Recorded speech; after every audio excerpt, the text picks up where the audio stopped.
আসসালামু আলাইকুম ওরহমতুল্লাহ।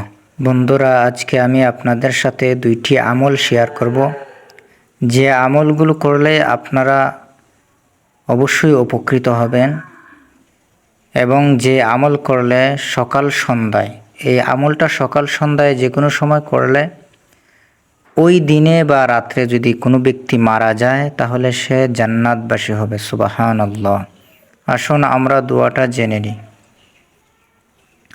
দোয়াটি হচ্ছে,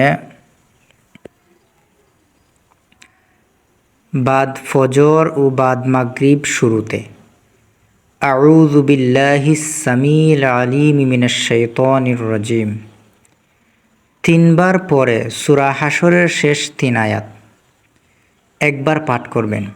এই আমল সকালে করলে সন্ধ্যা পর্যন্ত, আর সন্ধ্যায় করলে সকাল পর্যন্ত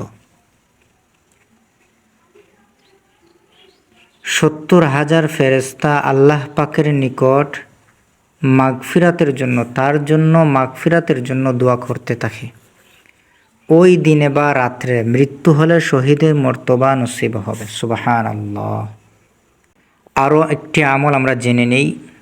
বাদ ফজর ও মাগরিব, অর্থাৎ ফজরের নামাজের পর এবং মাগরিবের নামাজের পর কোনো ব্যক্তি যদি আল্লাহুম্মা আজিরনি মিনান নার, এই আমলটা 7 বার পড়বেন।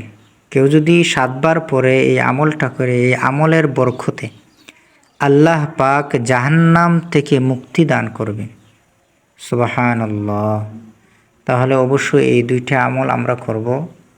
জাহান্নাম থেকে বাঁচতে হলে আমাদেরকে এই আমলটা করতে হবে।